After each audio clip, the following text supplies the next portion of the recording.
नमस्कार, आप देख रहे हैं भारत समाचार और मैं हूं आपके साथ नंदिनी यादव। वक्त हो गया खबरों का, रुक लेते हैं खबर की ओर। खबर देहरादून से है, जहां पर आज का दिन बेहद ही अहम माना जा रहा है उत्तराखंड के लिए। आपको बता दें कि 11 बजे से आज विधानसभा की कार्यवाही शुरू की जाएगी। समान नागरिक संहिता बिल पेश किया जाएगा। 20 माह में तैयार हुआ समान नागरिक संहिता बिल। विभिन्न धर्मों, राजनीतिक दल के लोगों से बात की गई है। सूत्रों के अनुसार प्रमुख प्रावधान लागू किए जा सकते हैं। सभी धर्म की बेटियों को उत्तराधिकारी में बराबरी का हक मिलेगा। और आपको बता दें कि सभी धर्म की बेटियों की शादी की उम्र एक समान होगी। सभी के लिए विवाह रजिस्ट्रेशन कराना अनिवार्य होगा। पहली पत्नी के जीवित रहते दूसरी शादी नहीं हो सकेगी। उत्तराधिकारी में लड़के लड़कियों को बराबरी का हक मिलेगा। अनुसूचित जनजाति को यूसीसी से बाहर रखा जाएगा। सूत्रों के हवाले से ये बड़ी जानकारी है। और कहा जा रहा है कि लिव इन रिलेशनशिप वालों को वैधानिक घोषणा करनी होगी। लड़कियों की शादी की उम्र 18 और लड़कों की उम्र 21 साल होगी। सूत्रों के हवाले से बड़ी जानकारी मिल रही है। तो उत्तराखंड विधानसभा के लिए आज का दिन अहम है। और ज्यादा अपडेट के साथ उत्तराखंड ब्यूरो चीफ पंकज पवार हमारे साथ जुड़ गए हैं। पंकज, देखिए लगातार जिस तरीके से यूसीसी का चर्चा हो रहा था और आज का दिन बेहद ही अहम माना जा रहा है उत्तराखंड के लिए। देखिए, बिल्कुल आपने सही कहा और सबसे बड़ी बात यह है कि आज का दिन पूरी तरीके से बहुत अहम है उत्तराखंड के लिए। और सबसे बड़ा इसमें एक महत्वपूर्ण बात, इस बात को लेकर भी हम कह सकते हैं कि आज का पूरा दिन सरकार ने यूसीसी पर ही समर्पित किया है। ना आज प्रश्नकाल होगा, ना शून्यकाल होगा। कल कार्यमंत्रणा में जिस तरीके से फैसला हुआ है उसके बाद विपक्ष भले ही नाराज हुआ है, लेकिन सरकार अपने इस फैसले से टस से मस नहीं हुई है। सरकार ने इसमें अब 11 बजे से ही, क्योंकि 11 बजे जो शुरुआत होगी उसमें सबसे पहले तो जो आंदोलनकारियों का 10% क्षैतिज आरक्षण का जो विधेयक है वो सरकार के द्वारा आज पटल पर रखा जाएगा और फिर उस पर चर्चा की जाएगी। और उसके बाद यूसीसी का जो बिल है उसको सदन के पटल पर रखा जाएगा और उस पर आज ही चर्चा पूरी तरीके से की जाएगी। हो सकता है आज ही हो हंगामे के बीच इस यूसीसी के जो ये पूरा का पूरा बिल है इसको पास भी करा दिया जाए। यानी सरकार आज से कल तक नहीं पहुंचेगी। 8 तारीख तक का अगर यहाँ पे सत्र जरूर बुलाया गया है, लेकिन अगर विपक्ष हो हंगामा करता रहा तो सरकार आज ही अपना बिजनेस निपटा देगी। यानी 2 दिन का सत्र होगा और आज ही वो ऐतिहासिक दिन हो सकता है जब उत्तराखंड में ये यूसीसी का जो आज बिल तो रखा जाएगा और आज ही पास होने की संभावना भी जताई जा रही है, क्योंकि पूर्व में भी ऐसा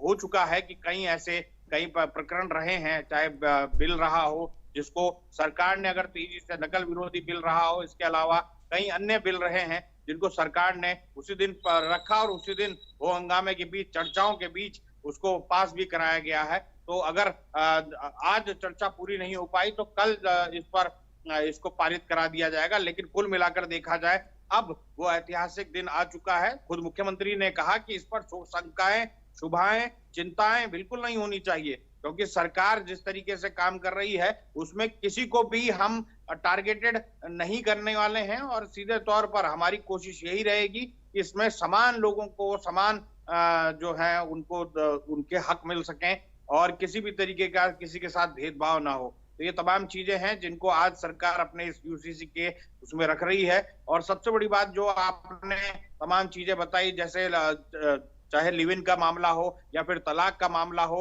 या फिर जो अन्य तमाम मामले हो, चाहे शादी का मामला हो, रजिस्ट्रेशन का मामला हो, बिटिया की शादी की उम्र बढ़ाने का मामला हो, सरकार कई प्रावधान इस यूसीसी के ड्राफ्ट में कर रही है जो उत्तराखंड के लिए बेहद खास होने जा रहे हैं। और जैसा मैंने आपको बताया कि उत्तराखंड के ही मॉडल को जिस तरीके से केंद्र सरकार भी अपना रही है, अभी कल ही की बात है, उत्तराखंड ने नकल विरोधी कानून जो था उसको पास कराया था। उसके बाद केंद्र ने कल उस नकल विरोधी कानून को, सख्त नकल विरोधी कानून को, उत्तराखंड के इस नकल विरोधी कानून को मॉडल मानते हुए केंद्र में इसको लागू किया है। तो ये कहीं ना कहीं ऐसा लगता है कि अब जो यूसीसी होगा, यूसीसी भी केंद्र का मॉडल बनकर, उत्तराखंड का जो मॉडल है वो केंद्र का मॉडल बनकर सामने आएगा और ये अपने आप में एक बड़ी बात होगी उत्तराखंड के लिए। और आज उस तमाम चीजों को, ऐतिहासिक पल को अमली जामा पहनाया जा रहा है। जी देखिए, लगातार हमने देखा था कि कांग्रेस की तरफ से लगातार इसका विरोध किया जा रहा है और ये भी कहा जा रहा है कि ये जबरदस्ती का समान नागरिक संहिता कानून नहीं है, जबरदस्ती का एक है जो कि लोगों पर थोपा जाएगा। हमने देखा कि अल्पसंख्यक समुदाय के लोग भी कुछ इसको लेकर कहते हुए नजर आ रहे हैं कि ये समान नागरिक संहिता नहीं बल्कि हिंदुत्ववादी का एक वो धर्म का वो लेकर जिस पे जबरदस्ती थोपा जा रहा है। देखिए, विपक्ष का काम है आरोप लगाना, विपक्ष का काम है विरोध करना। और सबसे बड़ी बात है कि ना ड्राफ्ट विपक्ष ने पढ़ा है, ना उन तमाम मुस्लिम संगठनों ने, या फिर जो भी इसका विरोध कर रहे हैं उन तमाम संगठनों ने। ड्राफ्ट सरकार को मालूम है, ड्राफ्ट उन तमाम लोगों को मालूम है जो इसको बनाने वाले हैं। हालांकि इसके कुछ पॉइंट्स जो छन छन के बाहर आए हैं उन्हीं चीजों का विरोध है। लेकिन एक बार इन चीजों में एक बात ये भी है कि क्या उन तमाम चीजों में, चाहे मुस्लिम में हलाला हो, इद्दत हो, ये तमाम चीजें जो हैं वो क्या उसको लोग जायज मानेंगे? और अगर किसी को तलाक का समान अधिकार मिल रहा है कि अगर, और मुस्लिम महिलाओं में खास तौर पर जब 3 ट्रिपल तलाक का मामला आया था तो उस समय भी मोदी को तमाम मुस्लिम महिलाएं जो हैं उनका भी साथ मिला था। तो ये तमाम चीजें हैं जिन पर आने से पहले ही विरोध करना ठीक नहीं है। आ जाए एक बार, उसके बाद अपनी इंटरप्रिटेशन करते हुए सब इसका विरोध या फिर उसका समर्थन कर सकते हैं। लेकिन जब तक ये अभी पटल पे नहीं रखा गया, सार्वजनिक नहीं हुआ है, किसी ने इसको पढ़ा नहीं है, सब अपनी तरीके से इसको इंटरप्रिटेट कर रहे हैं कि ऐसा होगा, इसमें ऐसे फैसले हो सकते हैं।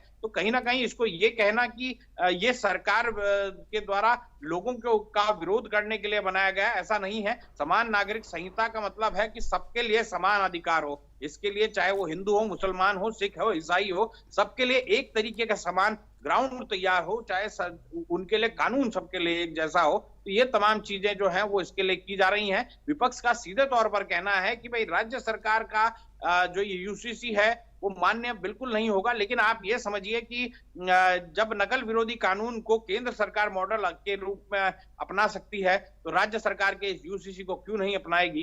तो ये तमाम चीजें भी विपक्ष को सोचनी चाहिए। हालांकि खुलकर विरोध विपक्ष का भी द्वारा नहीं किया जा रहा है यूसीसी का, क्योंकि आपने हाल के बयानों में देखा होगा कल जिस तरीके से विपक्ष ने सवाल खड़े किए, उन्होंने केवल इस बात पर सवाल खड़े किए कि हम चर्चा के लिए तैयार हैं, लेकिन सवाल जो विधायकों के सवाल होते हैं और 0 आवर्स होते हैं उनको होने दिया जाए। तो इन तमाम चीजों को लेकर उन्होंने यूसीसी का विरोध खुले तौर पर भी नहीं किया है।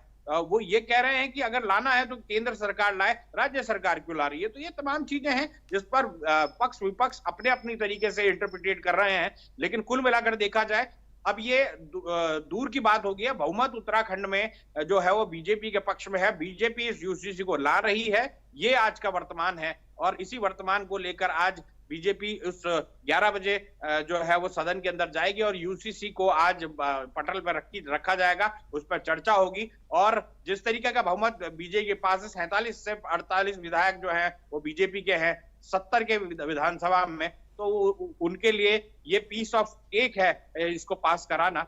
कोई इनको परेशानी होने नहीं जा रही है। विपक्ष हंगामा भी करेगा, उस हंगामे के बीच में भी पूर्ण बहुमत के साथ इस यूसीसी को पास करा दिया जाएगा। तमाम जानकारी के लिए बहुत बहुत धन्यवाद आपका।